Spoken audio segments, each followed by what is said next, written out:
தேவன் எனக்காய் ஏதாகிலும் செய்திடுவார் என்றாகிலும் என்னை மறந்தது உண்டா?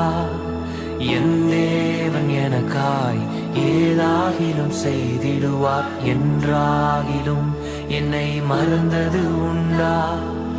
என் தேவன் எனக்காய் ஏதாகிலும் செய்திடுவார் என்றாகிலும் என்னை மறந்தது உண்டா?